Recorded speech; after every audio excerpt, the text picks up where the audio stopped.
The 274th Monetary Policy Committee meeting of the Apex Bank has held in Abuja amid concerns over coronavirus and policy steps to keep the Nigerian economy from a steep fall as predicted. Now, this is as the loan defaulters policy of the CBN continues to elicit reactions among stakeholders. This is the portfolio on NTA News 24, Abuja, Nigeria. I'm Chimobi Walter Naji. Today, we'll be looking at industrializing Nigeria through the automobile industry and its role in economic development.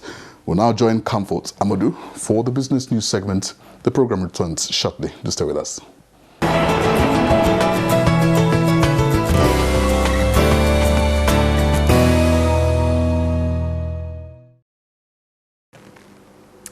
Thank you, Chimobi. And now let's begin with the resolutions from the 274th Monetary Policy Committee meeting of the Central Bank of Nigeria, which held amid concerns over coronavirus and policy steps to keep the Nigerian economy from a steep fall as predicted. The Central Bank of Nigeria, after deliberation, resolved to maintain its monetary policy rate unchanged at 12.5%, following the CBN Governor, Godwin Emefiele, noting that the recent crash in global oil prices surrounded by uncertainties among OPEC Plus members has affected the country's revenues and further put a burden on the local economy. 10 members of the MPC in attendance voted unanimously to retain the cash reserve ratio at 27.5%, liquidity ratio at 30%, as well as the asymmetric corridor around the MPR at plus 200 minus 500 basis points. The committee also noted that increasing MPR at this stage will thus be counterintuitive and will result in upward pressure on market rates and cost of production. The CBN governor at the course of the meeting also explained that about 92,000 households and businesses registered for the CBN's 50 billion naira targeted credit facility, out of which 48.1 billion has been disbursed, noting that the Apex Bank may increase the loan to capture others. And still on financial inclusiveness for SMEs, key players are advocating more financial intervention and access to credit facility to support the huge domestic financing gap, especially at the grassroots. Now, you find out that the interactions with customers that would usually, help you to make more funds, is no longer there. And we have been forced to now adjust and move into, virtual communications with our customers. And that alone, has been a very great challenge. Because most of this palliative doesn't get across to those who really deserve it. That's what I would say. Because most of these women, you end up seeing that they are local women from one small village or one small town. So before the information even got to them, it has already been closed.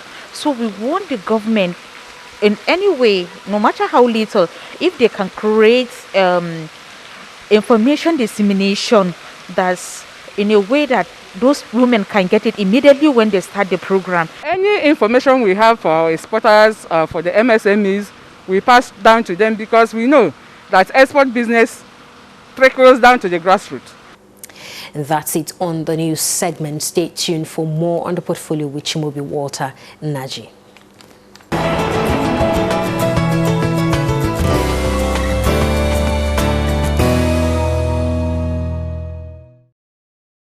Welcome back. The automotive industry is celebrated across the world as one of the most important industries.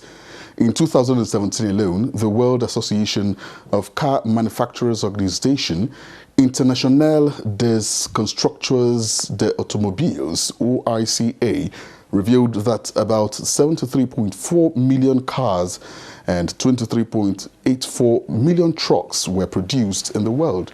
Now, these vehicles are essential to the global economy and to the well-being of the world's citizens. The average yearly turnover of the world automobile industry for 2017 was more than 2.75 trillion, which corresponds to 3.65% of world gross domestic product. Now, if the sector were to be a country, stakeholders will believe its current level of GDP would be the 6th largest economy in the world. Nigeria, in its bid to join this global success, launched an automobile policy in 2014 to ensure the sustainability of the sector in the country. How has this fared, and what is the prospect of the sector in revenue generation and job creation? We have in the studios the Director General, Nigerian Automotive Design and Development Council, Aliyu Jelani, to look at some of these issues. Glad to have you with us in the studio today. My pleasure. All right, so let's begin first of all with you know, help us to understand the automobile policy of 2014, you know, and how it has impacted the country since inception. Yes, that policy is the National Automotive Industry Development Plan. It is a policy and a set of programs and incentives to support local production within the country, as opposed to the continued importation of vehicles into Nigeria. It has 5 key elements: investment promotion, development of infrastructure, development of standards, skills development, and market development. So in a nutshell, these are the 5 key areas of the NAIDP, and they are what our agency, the National Automotive Design and Development Council, is implementing. And so far, about $1 billion has been invested into the Nigerian auto sector by a number of companies. Some of the top investors: Honda, West Africa, Dangote, Sino Trucks, Dangote Peugeot, Pan, Innoson, Kojo Motors, Anamco, and a number of others. So there's quite a bit of activity already in the country of cars being produced and assembled as a result of the efforts through the NAIDP. So there's quite a bit that is really already happening, because what we are doing is we're looking at the automotive sector as a comprehensive ecosystem, not just the production of vehicles, but how do you continue to maintain those vehicles? How do you generate and develop the necessary manpower that would feed that industry? All right, so basically looking at the revenue contribution of automobile industries to the national GDP, how much of this journey do we still have, you know, left to get a desired result? Yes, if we all remember back in the 70s and 80s when the Nigerian economy was really humming, and that of the world too was really up, we had a number of companies producing in Nigeria at that time. We had Volkswagen, we had Peugeot, Leyland, Anamco, and Steyr. Yeah. And an interesting thing is, back then we were producing about 140,000 new vehicles per year. Then due to no fault of the industry itself, you know, the price of crude oil globally dropped from $27 down to $10. That really negatively affected the whole world, and Nigeria's economy was not spared, and the automotive sector itself wasn't spared. Nigerians couldn't buy new cars anymore, so all those companies that we had that were thriving had to close. But the federal government has been working on that, and that is why these companies are now beginning to come back. That is why production is back in Nigeria, because from what happened in the 70s and 80s, because of the problems that the economy had, production came down to virtually zero. Now we're back. We're producing a couple of thousand vehicles per year, so there's a positive development. And we continue to give more support to the industry, because you know, our responsibility as a government agency is to support the private sector to produce locally in the country. So we continue to do that, and like I mentioned, there's been quite a bit of investment into the country, and currently as we speak, we believe about 50,000 Nigerians are benefiting in terms of jobs based on the current level of the automotive sector. I was getting into the issue of job creation, you know, because that's basically is one of the major things this administration, you know, is trying to get to at the moment.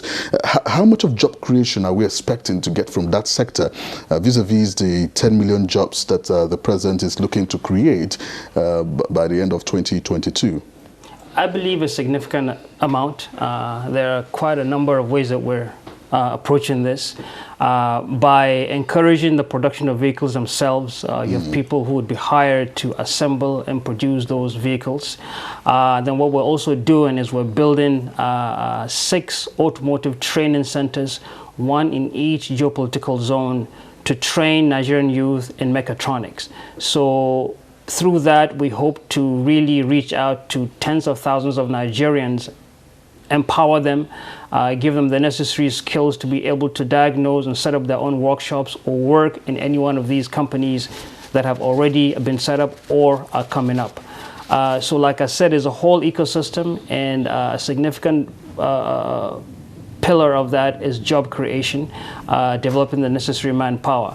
So we believe through these efforts that we're expending, we will create probably tens of thousands of jobs, which will contribute towards lifting 100 million people out of poverty. Yeah, the 2014 automotive policy encourages using local human and material resources, with a new national, with a view to enhancing the industry's contribution to the national economy. Today, how much of local content do we have, in the manufacturing of vehicles in the country? Yes, we have a number of companies that are producing parts locally.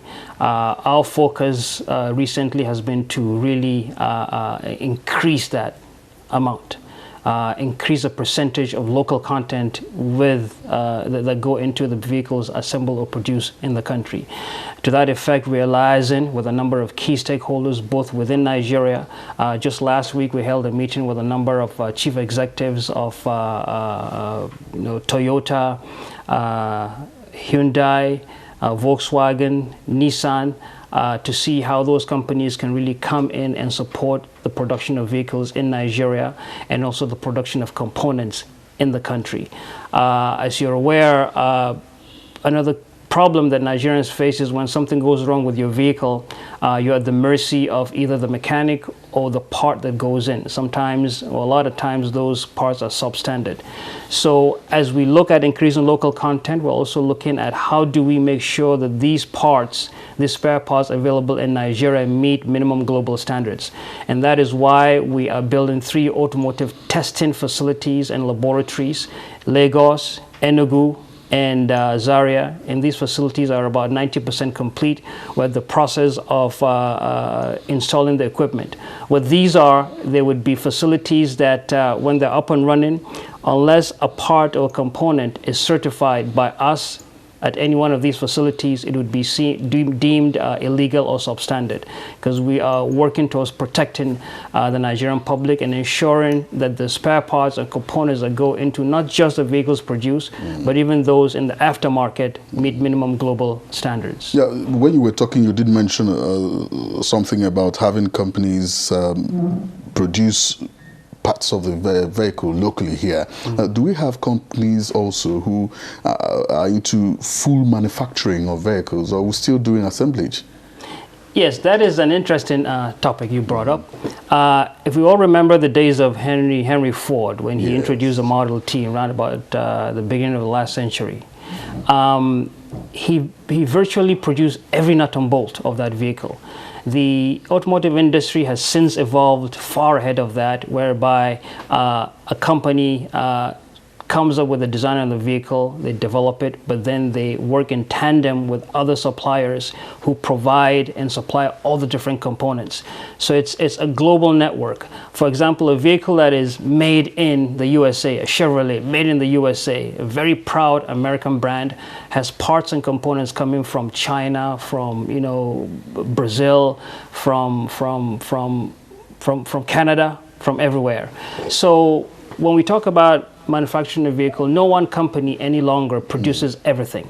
So as we move and develop the automotive sector in Nigeria, we have to plug into this already established automotive manufacturing structure.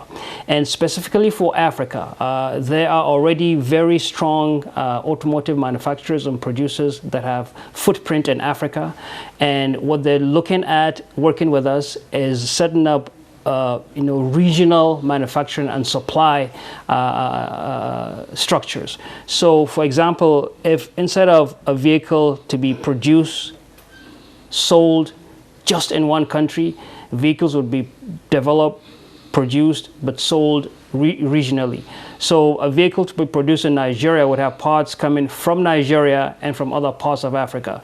And then the vehicles that we produce in Nigeria would also be destined to be sold elsewhere in Africa or around the world. So this is a global manufacturing and distribution network that we are working towards plugging into, because that is the trend. Yeah, there is increased import duty on the importation of fairly used vehicles and even the new ones, to the country, more so to help and encourage local production and manufacturing of vehicles in the country. Has this actually helped, and in what way? Yes, that is a strong component of the NAIDP in terms of investment promotion. So the big objective is, how do you protect those who are committed to the Nigerian industry and have come in and put in millions of dollars? How do you protect them? How do you ensure that the products that they get ready are sold in the market? So that is why we have the set of fiscal incentives to do that.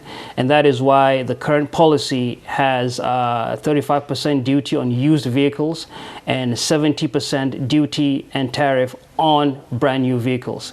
Because it doesn't make sense to encourage local production of new vehicles and then also encourage importation of vehicles. You're shooting yourself in the foot. So this set of fiscal incentives is to discourage importation and encourage local production. And has it really done that? It has. We're just bringing in results, because that is why, like I said, before the introduction of any IDP, there was virtually no vehicle production in Nigeria. Okay. Once it came into effect, these companies started producing. Yes, we're not where we need to be, but we have started the journey and we're seeing results, and we will put more efforts and energy into the policy to make sure that it becomes even stronger. An important thing to consider or to know is that when you produce vehicles in Nigeria, you're creating jobs, you're enabling lives, you're lifting people out of poverty, you're giving them higher standards of living. When you bring in a fully built vehicle from overseas, it means you have exported jobs, because now you're helping to employ people outside Nigeria where the jobs are needed here. So we need to do all that we can to have this supervision of creating jobs within the country. That will bring me to my next question, very important, really. What incentives, do you have to encourage both local and foreign direct investment in that sector, to help the sector grow optimally? Yes, well, these fiscal incentives that I just mentioned are one of them. For example, when someone brings in a vehicle produced overseas, he either pays 35% duty on it or as high as 70%. But if that vehicle is assembled or produced in Nigeria, it could be as low as just 10% on the components, or even 0%, where everything is assembled in Nigeria. So we have created this disparity between vehicles made here and those brought in from overseas. And also, a new company coming up currently has about 3 years tax holiday. We're working towards making that 10-year tax holiday, so that when you put in your money in Nigeria and automotive industry, we have quite a number of years to recoup your investment before the government starts to ask you for taxes. Yes. Okay, but do we have our own indigenous local designs already, coming into the market, the ones we can say that has been patented in the country? Well, we have an indigenous manufacturer and assembler, Innoson, and Innoson is doing some wonderful work. Just last year, he introduced a semi-automated assembly line that would allow that company to bring down the cost of vehicles going through that line by about 20%. He's doing some great work. Actually, he's also been playing a big role in the production of ambulances that we know are helping us fight the pandemic. So he's doing that on that end, and we, NADDC, we're currently designing and developing 2 Nigeria-specific vehicles. I can't go into details, but soon the public will get to see what these vehicles are, but they are vehicles that are in tune with our culture, climate, terrain, and economic structure. Exactly, that's my interest. Getting a vehicle that has all the peculiarities that has to do with Nigeria and Africa, as it were, because we'll further be thinking of going into exportation. But then, what is the collaboration like, with the council and the Manufacturing Association of Nigeria? Very strong, very strong. We are a regulatory body. So we ensure that the products that come out of these manufacturers meet minimum global standards. We support them. Innoson is a big beneficiary of the type of support, financial and incentives that we get, that NADDC deploys. So we work with them collectively and individually to understand their problems and challenges and see how best to solve those problems that they face. And then we work with them too in the development of the auto policy, because at the end of the day, our role as government is really to empower the private sector. They say government is not in the business of business. So at the end of the day, what we do is we understand the challenges that the private sector faces, and then we work with them to bring about the necessary effective solutions. Finally, I must ask this question. What are the long and short-term plans for the industry in Nigeria? Yes, the immediate short term is to get the policy signed so that it becomes a legal framework. Once we do that... The policy, you're talking about the automotive industry bill? The bill. Yes, so it becomes, we get a legal framework for that. Because yes, it is in effect, but there are some major players who are just waiting for it to become law to really come in and invest big time in Nigeria. As you're aware, we signed an MOU with Volkswagen.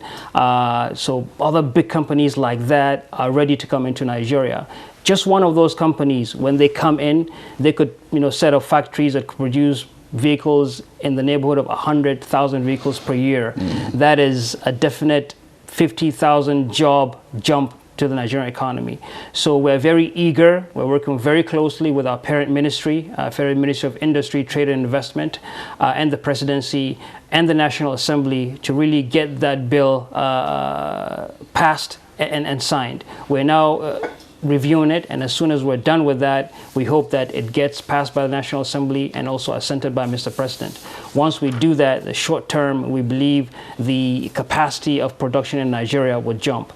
Medium, still short term, which we hope would happen very soon, is for us to be in a position to give out vehicle financing scheme, whereby Nigerians would put down just 10%, drive off with a brand new assembled or made in Nigeria vehicle and pay over 5 years. We have everything done. All we're waiting for is the necessary approval from the presidency to get this going, and we're working towards that. There's quite a bit of short-term, medium-term to really infuse vehicle electrification into Nigeria, because we know that is a trend. Vehicles are going electric, and I believe we have no option but to do that. They are safer, they are cleaner, and it'll allow us to meet the Paris Accord agreement that we signed not too long ago. All right, thank you very much. I'm quite interested in the issue of having to pay 10% down payment and drive a brand new vehicle in Nigeria. That would be very wonderful news for a lot of civil servants in the country who would want to drive new cars, I want to believe. Yes. All right, thank you very much. We've been speaking with the Director General, Nigerian Automotive Design and Development Council, Aliyu Jelani. I want to thank you very much for coming on the portfolio today. My pleasure.